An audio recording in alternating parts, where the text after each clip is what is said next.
की कमी हो गई थी, तो मुद्दा होना चाहिए था ऊर्जा।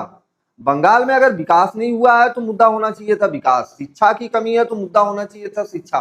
पर पूरे चुनाव में हमने भाषणों में देखा, और जो एनडीए के और भारतीय जनता पार्टी के स्टार प्रचारक रहे और प्रचारक रहे, वहां के लोकल लोग भी जो रहे, उसमें सिर्फ और सिर्फ प्रोपोगंडा ही एजेंडा बन गया कि किसने क्या किया, उसने क्या कहा, उसने क्या सुना।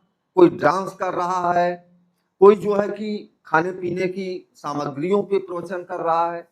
क्या हम लोग इतने मूर्ख हो चुके हैं? क्या हम लोग इतने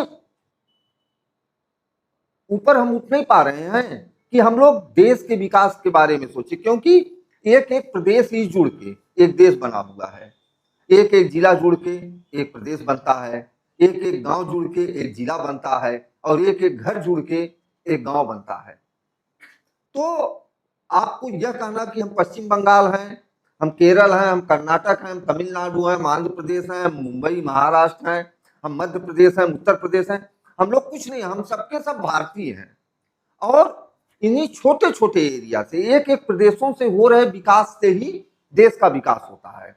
पर आजकल बड़े ही दुख की बात है कि भारतीय राजनीति विकास के मुद्दों से भटक के जो है धर्म के मुद्दे पे आ गई है। धर्म के मुद्दे, जाति के मुद्दे, अपने पराये के मुद्दे, इन मुद्दों पे राजनीति चल रही है। कहीं ना कहीं ये देश के लिए और देश की संप्रभुता के लिए घातक है। राजनेताओं को यह समझने की जरूरत है कि जितनी बढ़िया भाषा आपकी जो समझेगा, उतना बढ़िया ही आपके कार्य को समझेगा। स्टार प्रचारक कोई नहीं होता है। स्टार प्रचारक वही होता है जिसकी बात लोगों को समझ में आ जाए। पर मुझे अब तक यह नहीं समझ में आया कि बंगाली समझने वाला, बंगाली बोलने वाला पूर्वांचल की भाषा को कैसे समझ ले रहा था, और पूर्वांचल में रहने वाला व्यक्ति उस बंगाली की भाषा को कैसे समझ ले रहा था। भारतवर्ष के अंदर तमाम बोलियां बोली जाती हैं, तमाम भाषाएं बोली जाती हैं, पर स्टार प्रचारक वही रहते हैं। वहां पे जाके क्या इतने विद्वान लोग हो चुके हैं, इतनी बोलियों और इतनी भाषाओं की उनको जानकारी है? नहीं, क्योंकि यह लोग अपनी भाषा भी शुद्ध नहीं बोल पा रहे हैं, तो दूसरे की भाषा बोलेंगे समझेंगे क्या।